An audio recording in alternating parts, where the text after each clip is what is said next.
Hi, I'm Kais. I'm a software engineer at a tech startup in Seattle. For the past 5 years, I thought I was being the perfect son, sending money home every month, paying dad's medical bills, flying back to Ohio whenever there was a family emergency. But that Tuesday morning in November, when our family lawyer, Mr. Peterson, cleared his throat and read those 4 words from Dad's will, everything I believed about family, fairness, and love crumbled in an instant. Your sister earned it. Those words hit me like a physical blow. I sat there in that sterile conference room, watching my younger sister Maya try to hide her smirk behind a tissue she was pretending to cry into. The house, our childhood home worth $400,000, Dad's savings account, $180,000, his vintage Mustang, even Grandpa's watch collection that he'd promised to me since I was 12. All of it. Every single thing went to Maya. But I don't understand, I managed to say, my voice cracking like I was 13 again. Dad always said the house would be split between us. Mr. Peterson adjusted his glasses uncomfortably. According to the will dated 3 months ago, your father felt that Maya had demonstrated the dedication and sacrifice necessary to inherit the family assets. The document specifically states that she earned it through her unwavering care and presence during his final years. Maya finally looked up from her fake crying session. Kais, I'm sorry you're upset, but Dad was right. I've been here taking care of him while you were off living your fancy life in Seattle. I gave up everything to be his caregiver. I stared at her, my mind reeling. Taking care of him? I'd been sending $3,000 every month for his medications, physical therapy, and the professional caregiver I hired. I'd flown home 12 times in the past year alone. I'd spent my entire vacation days and savings making sure Dad had everything he needed. Maya, I paid for Dad's care. I hired Mrs. Rodriguez to help him daily. I covered all his medical— Money isn't everything, Kais. She cut me off, her voice taking on that condescending tone I remembered from childhood. I was here emotionally. I held his hand. I listened to his stories. I made him feel loved, not like a burden someone throws money at from across the country. The other family members nodded sympathetically. My Aunt Linda patted Maya's shoulder. She's right, honey. Maya moved back home to take care of your father. That kind of sacrifice means something. Sacrifice? I wanted to scream. What about my sacrifice? What about the promotion I turned down because it required international travel? What about the relationship that ended because my girlfriend got tired of me flying to Ohio every other weekend? What about the $60,000 I'd spent on Dad's care in just 2 years? But I said nothing, because that's what I'd always done in this family. Stayed quiet, kept the peace, and let Maya be the golden child while I was the reliable workhorse in the background. After the reading, as everyone filed out offering Maya their congratulations and me their awkward condolences, I sat alone in my rental car in the lawyer's parking lot. My phone buzzed with a text from Maya. Hope you understand this isn't personal. Dad just saw who really showed up for him. Maybe we can talk about visiting arrangements for the house sometime. Visiting arrangements for the house where I'd grown up, where I'd spent every Christmas, every summer break from college, where I'd rushed back to when Dad had his first heart attack, sleeping on the couch for 2 weeks to make sure he was okay. That's when something inside me shifted. Not anger exactly, but a cold, clear understanding. Maya thought she'd won. She thought her manipulation and proximity had paid off. She had no idea what was coming. Have you ever felt like a stranger in your own family? Like no matter what you do, you'll never be enough? Comment below if you've ever been the family ATM while someone else got all the credit. The next morning, I called my boss and extended my bereavement leave. I wasn't going back to Seattle yet. There were things I needed to understand, starting with how exactly Maya had convinced our ailing father to rewrite a will that had stood unchanged for 15 years. I drove to Dad's house, Maya's house now, I reminded myself bitterly. She was already there, going through closets with our cousin Jennifer, sorting Dad's belongings into piles. Donate, keep, trash. Like his life could be categorized so simply. Kais! Maya's voice was artificially bright. I'm so glad you're here. I was hoping we could go through Dad's things together. There might be some items you'd like to keep as mementos. Mementos. from the house that should have been half mine. Actually, I wanted to talk to you about the will, I said, trying to keep my voice level. It just seems so sudden. Dad never mentioned changing it. Maya's expression hardened slightly. Kais, you can't be serious. Are you really going to contest Dad's final wishes? After everything I've sacrificed? I'm not contesting anything. I just want to understand the timeline. When exactly did Dad decide to change the will? Does it matter? Jennifer chimed in. Maya earned this, Kais. She put her life on hold to care for Uncle Mike. What did you do besides write checks? There it was again. The narrative that had somehow taken root in our family's collective consciousness, that caring from a distance wasn't real caring, that financial support was somehow less valuable than physical presence, never mind that my financial support had made Maya's presence possible in the first place. I paid for Dad's medications, I said quietly. All of them. The heart medication alone was $800 a month. I paid for his physical therapy, his oxygen equipment, the stair lift, the shower modifications. I hired Mrs. Rodriguez because Maya said she couldn't handle the physical demands of caregiving alone. That's different, Maya snapped. That's just money.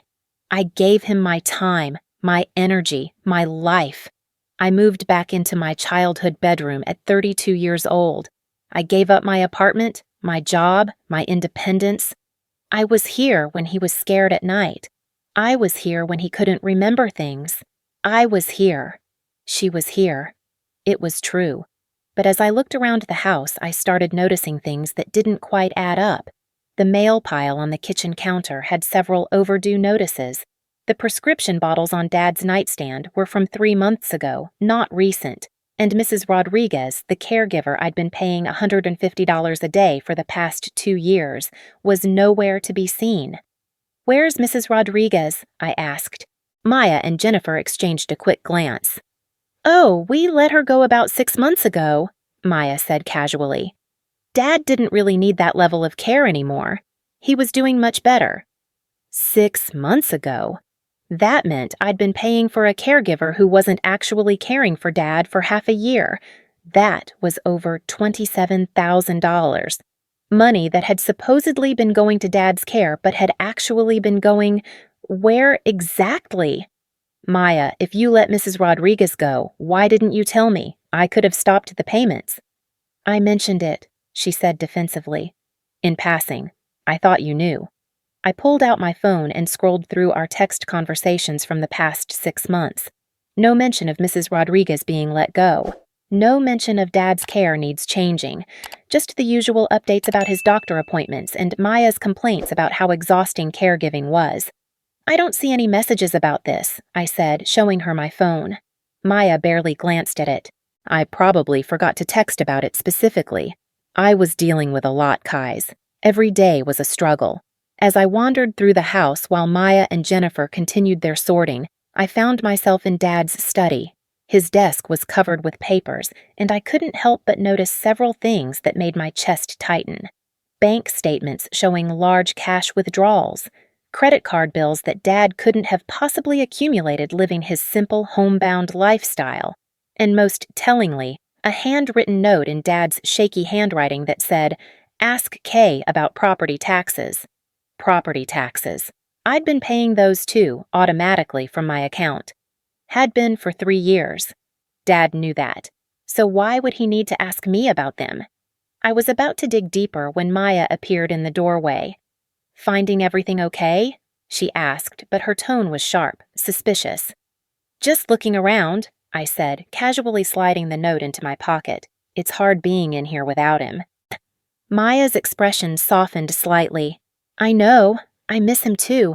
But Kais, I really think you should consider what Dad wanted. He made his decision for a reason. Fighting it won't bring him back. As I drove back to my hotel that evening, I couldn't shake the feeling that there was more to this story. The timeline didn't make sense. The missing caregiver payments, the sudden will change. Dad's note about property taxes he knew I was already handling. That night, I made a decision. I wasn't going to contest the will based on hurt feelings or sibling rivalry, but I was going to find out exactly what had happened in those final months of Dad's life. And if Maya thought she could gaslight me the way she'd apparently gaslight our dying father, she was about to learn that the quiet, compliant brother she remembered no longer existed. I opened my laptop and started making a list: bank records, medical records, the caregiver agency's records, Dad's lawyer's records about when and how the will was changed. If Maya had truly earned this inheritance through sacrifice and devotion, then the evidence would support that. But if she'd manipulated a sick, confused old man out of his life's savings, well, that was a different story entirely. The next morning brought a phone call that would change everything. It was from Mrs. Rodriguez, Dad's former caregiver. "Kais, I hope you don't mind me calling. I got your number from your father's emergency contact list. I heard about Mr. Mike's passing, and I wanted to offer my condolences." "Thank you, Mrs. Rodriguez. I appreciate that." "There's something else," she said, her voice hesitant. "I don't want to cause problems, but there are some things about your father's final months that I think you should know. Things about Maya and the way she handled things when you weren't around." My pulse quickened. What kind of things? Can we meet somewhere private? This isn't something I want to discuss over the phone." 2 hours later, I sat across from Mrs. Rodriguez in a quiet coffee shop, listening to her destroy every assumption I'd had about Maya's so-called sacrifice. And as she talked, I realized that the watch, Grandpa's vintage Rolex that Dad had promised me since childhood, the one Maya was now wearing in her latest Instagram posts, was about to become the key to unraveling everything. But that's a story for what comes next. For now, all I could do was listen and plan, because Maya had made one critical mistake in her perfect little scheme. She'd underestimated the quiet brother who paid attention to details, and details, as she was about to discover, have a way of revealing the truth. Mrs. Rodriguez wrapped her hands around her coffee cup, her weathered fingers trembling slightly. "Your father was a good man, Kais, but in his final months, he was confused. The medications, the illness, it affected his memory, his judgment. Maya took advantage of that." My stomach clenched. "What do you mean, took advantage?" "She told him you were angry about the money you were sending. She said you complained to her about the cost of his care, that you resented having to pay for everything." Mrs. Rodriguez's voice was barely above a whisper. "None of that was true, was it?" "God, no. I never complained. I was grateful I could help." "I tried to tell him that. I said, 'Mr. Mike, your son calls every day to check on you.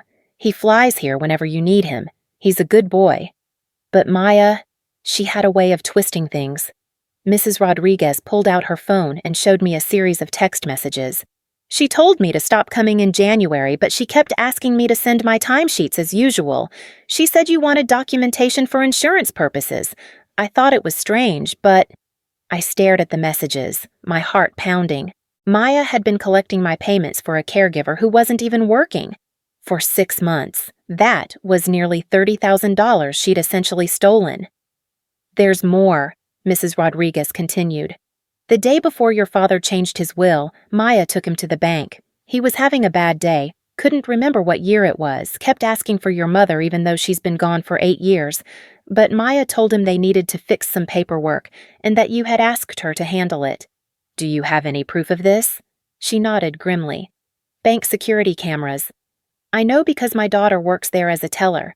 She said your father looked confused the whole time, kept asking Maya if she was sure this was what you wanted. I felt like I was going to be sick."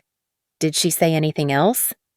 "Maya told the bank staff that you were too busy with your job to handle the family finances anymore, and that you'd asked her to take over as power of attorney. But Kais—" Mrs.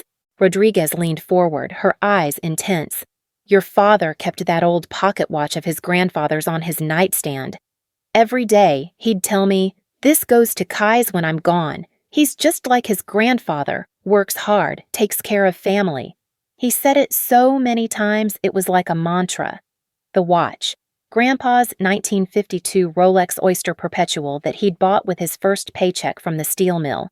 Dad used to let me hold it when I was little, telling me stories about Grandpa's work ethic, his integrity.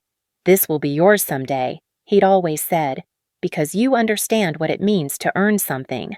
Now Maya was wearing it in her Instagram photos, captioning them with things like, "Carrying on Grandpa's legacy," and "Family treasures mean the most." Mrs. Rodriguez, would you be willing to talk to a lawyer about what you witnessed? If it means the truth comes out, yes, your father deserves that much. Over the next week, I methodically gathered evidence like I was debugging code, systematic, thorough, leaving no stone unturned. I requested bank records, medical records, and employment records from the caregiver agency. I called the bank where Dad had done his business for 30 years and spoke with the manager, who remembered the confusing day when Maya had brought Dad in. "Your father seemed disoriented," the manager, Mr. Chin, told me over the phone. "He kept asking if this was really what you wanted him to do." Maya assured him it was, said you were too stressed about your job to handle the family finances. She had a power of attorney document. Did my father sign that power of attorney at the bank? No, she said he'd signed it at home. But honestly, Mr. Thompson, something felt off. Your father had been handling his own banking for decades. He was sharp as a tack every time I'd spoken with him before. That day, he seemed like a different person. I obtained copies of every transaction from Dad's accounts for the past year. The pattern was damning. Regular withdrawals of $500 or $800, always on days when I'd sent my monthly support payment. Money that should have been going to Dad's care was being systematically siphoned off. But the smoking gun came from an unexpected source, Maya's own social media. While going through her Instagram posts from the past year, I found a photo from 8 months ago, Maya at a spa in Columbus getting a massage. The caption read, "Finally taking care of myself after months of caring for Dad. Sometimes you need to spend money on self-care. God blessed, l'art, family first." The timestamp showed it was posted on a Wednesday afternoon. The same Wednesday that, according to the medical records I'd obtained, Dad had been in the emergency room with pneumonia. The same day, I'd gotten frantic calls from Maya saying she was exhausted from being at the hospital all day. She hadn't been at the hospital. She'd been at a spa using money that was supposed to be for Dad's care. I screenshot everything, building a digital trail that painted a clear picture of financial elder abuse. But I needed more than just evidence. I needed witnesses who could testify to Dad's mental state and Maya's manipulation. That's when I remembered Dr. Sarah Chen, Dad's primary care physician. I'd spoken with her numerous times over the past 2 years, always as Dad's primary contact for medical decisions since I was handling his insurance and payments. "I was wondering when someone would call about this," Dr. Chen said when I reached her. "Your father's cognitive decline was significant in his final months, but it wasn't consistent. He'd have good days and bad days. On his bad days, he was quite vulnerable to suggestion." "Did Maya ever discuss his mental state with you?" "She did, but not in the way I'd expect from a concerned daughter. She seemed more interested in having his diminished capacity documented than in finding ways to help him. She specifically asked me to note his confusion and memory issues in his chart." "For what purpose?" "She said it was for legal reasons, in case decisions needed to be made about his care. At the time, I thought it was responsible planning. Looking back," Dr. Chen paused. "Let me just say that I've seen this pattern before, unfortunately." The final piece of evidence came from an unexpected source. Dad's neighbor, Mr. Wilson, who lived next door for 23 years. "I kept a diary," he told me when I knocked on his door. "My wife always said I was obsessive about writing things down, but after she passed, it gave me something to do. I wrote down everything I noticed about your dad's situation." He showed me a small notebook filled with his careful handwriting, entries that documented Maya's absences, her visitors, her late-night parties while Dad was supposedly dying. Entries that showed Mrs. Rodriguez's car disappearing from the driveway months before I thought she'd stopped working. Entries that detailed Maya's expensive shopping trips and new car purchases. "Your sister bought a new BMW in March," Mr. Wilson said, flipping through his notes. "Paid cash, according to my grandson who works at the dealership. Funny timing, considering she was supposedly broke from caring for your father." March. The same month, I'd sent an extra $5,000 because Maya said Dad needed expensive medical equipment. But the most damning entry was from September 15th, just 2 weeks before Dad died. Maya brought man in suit to house, MT very confused, asking for Kai's. Maya kept saying, Dad, we talked about this, remember? Man had briefcase, papers, MT crying after they left. The man in the suit had to be the lawyer, and Dad had been crying after signing the new will. I sat in my hotel room that night, surrounded by evidence that painted a clear picture of financial abuse and manipulation. I had bank records, medical records, witness testimony, and a documented timeline that showed systematic fraud. But more than that, I had something Maya didn't expect: the truth. The next morning, I called Maya and asked if we could meet at Dad's house to discuss some estate matters. She sounded cheerful, probably thinking I was ready to accept my fate and move on.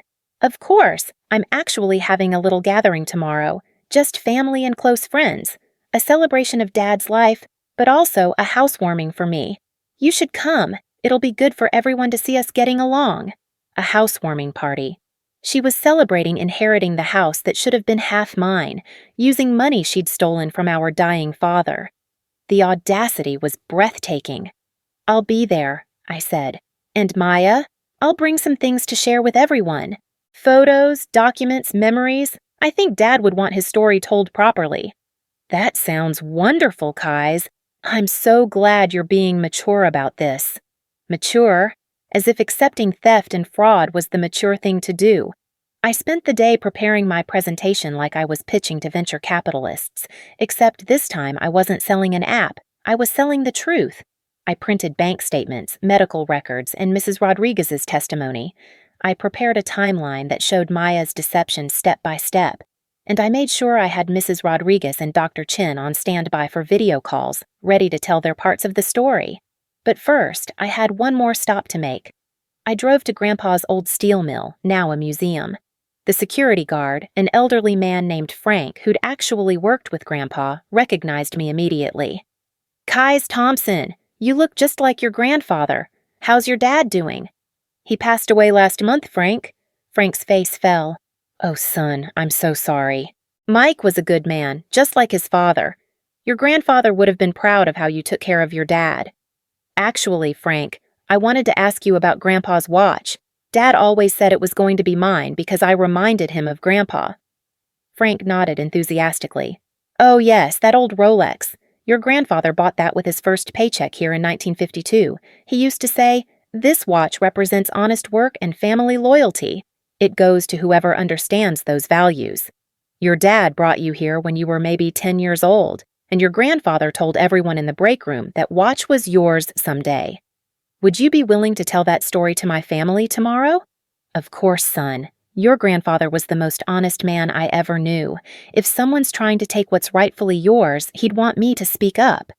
The next evening, I arrived at Maya's housewarming party with a folder full of evidence and a heart full of righteous anger. The house was decorated like a celebration, with balloons and streamers. Maya was wearing Grandpa's watch, showing it off to relatives who complimented her on the beautiful family heirloom. "Everyone!" Maya called out, tapping a knife against her wine glass. "I just want to thank you all for being here. This has been such a difficult time, but having Dad's house, carrying on his legacy, it feels like he's still with us." That's when I stood up. "You're right, Maya. Dad is still with us, and I think he'd want everyone to hear the real story of his final months." The room fell silent. Maya's smile faltered. "Kais, what are you doing?" "I'm telling the truth." I opened my folder and began laying out bank statements on the coffee table. Dad's truth. The truth about where my $3,000 monthly payments really went. The truth about Mrs. Rodriguez being fired 6 months ago while I kept paying her salary. The truth about how a confused, dying man was manipulated into changing a will that had stood for 15 years. Aunt Linda stepped forward, looking at the bank statements. "What is this, Kais?" "Proof that Maya has been stealing from Dad, and from me, for months. Proof that she used his confusion and medication-induced memory problems to convince him I didn't care about him. Proof that while I was paying for his care from Seattle, she was using that money for spa days and new cars." Maya's face had gone white. "You're lying! These documents are fake!" "Are they?" I pulled out my phone and called Mrs. Rodriguez. Her face appeared on the screen, and I held the phone so everyone could see her. "Mrs. Rodriguez, can you tell everyone here what you witnessed in Dad's final months?" Mrs. Rodriguez looked directly into the camera. Maya told your father that Kais was angry about the money he was sending. She said Kais complained about the cost of his care and resented having to pay for everything. None of that was true. Kais called every day, sent money without complaint, and came whenever his father needed him. Maya fired me in January but kept collecting payments for my services, and the day before Mr. Mike changed his will, Maya took him to the bank when he was confused and couldn't remember what year it was. The room erupted in murmurs. Uncle Robert frowned at Maya. "Is this true?" "She's lying!" Maya screamed. "She's being paid to say this." I connected another video call, this time to Dr. Chin. "Dr. Chin, can you describe Dad's mental state in his final months?" Mr. Thompson had good days and bad days. On his bad days, he was quite vulnerable to suggestion and easily confused. Maya specifically asked me to document his confusion and memory issues, saying it was for legal reasons. In my professional opinion, he was not in a state to make major financial decisions during his periods of cognitive decline. Frank, the security guard from the steel mill, had arrived as I'd asked him to. He stepped forward, looking at the watch on Maya's wrist. "I worked with your grandfather for 30 years, he said to the room. That watch belonged to a man who believed in honest work and family loyalty. He specifically told everyone that it was going to Kai's someday because Kai's understood those values. Mike brought Kai's to the mill when he was just a boy, and his grandfather made it clear. That watch was Kai's inheritance." Maya was shaking now, her carefully constructed story crumbling in front of everyone. "This is ridiculous. Dad wanted me to have everything because I took care of him." "Did you?" I asked quietly. "Because according to these medical records, the day you posted Instagram photos of yourself at a spa, Dad was in the emergency room with pneumonia. The day you bought a new BMW with cash, Dad was asking Mrs. Rodriguez why his son didn't call anymore, because you'd convinced him I didn't care." Cousin Jennifer, who had been so supportive of Maya earlier, was now staring at the evidence spread across the table. "Maya, is this true? Did you really steal Kai's money?" The facade finally cracked. Maya's face contorted with rage and desperation. "You don't understand. I gave up everything for him. I had no life. I deserved something for that sacrifice." "Sacrifice?" I stood up, feeling calmer than I had in weeks. "You want to talk about sacrifice? I sacrificed a promotion that would have advanced my career. I sacrificed a relationship with someone I loved because she got tired of me flying home every other weekend. I sacrificed $60,000 of my savings to make sure Dad had the best care possible. But I never once complained, never once resented it, because that's what family does." I walked over to Maya and held out my hand. "The watch, Maya. Grandpa's watch belongs with someone who understands what he stood for." For a moment, I thought she might refuse. But with the entire family watching, with the evidence of her deception spread out for everyone to see, she slowly unclasped the watch and dropped it into my palm. The weight of it felt right. The familiar tick against my wrist felt like Grandpa and Dad both saying, "Well done, son." Uncle Robert cleared his throat. "Maya, if what we've heard here tonight is true, you need to make this right. The money you took, the lies you told, this isn't what Mike would have wanted." "I think we need to involve lawyers," Aunt Linda said quietly. "And possibly the police. What you've described sounds like elder abuse and fraud." Maya looked around the room at faces that had been supportive an hour earlier and were now filled with disappointment and disgust. "You're all turning against me after everything I did?" "What you did," I said, "was manipulate a sick, confused old man out of his life's savings. What you did was steal from your own family while pretending to be a devoted daughter. What you did was exactly what Grandpa and Dad taught us never to do. You put greed above integrity." I looked around the room at my family, seeing clearly for the first time in years. "I don't want the house," I announced. "I don't want Dad's money. Maya can keep it all, but with conditions." Maya's eyes widened with hope, but I wasn't done. "First, every penny you stole from the caregiver payments gets donated to the Alzheimer's Association.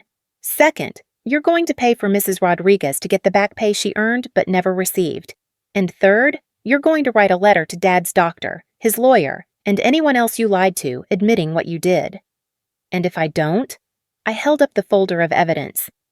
Then I take all of this to the district attorney, and we let them decide whether fraud and elder abuse charges are appropriate. Your choice. The room was silent except for the ticking of Grandpa's watch on my wrist.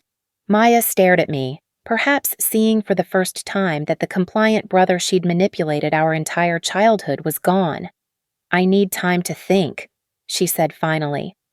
You have 1 week, I replied. After that, this evidence goes to the authorities regardless. As the family gathering broke up and people filed out in uncomfortable silence, I sat alone in Dad's living room, Maya's living room now, listening to the watch tick. But for the first time since Dad's death, I felt at peace. I wasn't the dutiful son anymore, quietly absorbing abuse and manipulation for the sake of family harmony. I wasn't the reliable workhorse who could be taken advantage of because I'd always forgive and forget.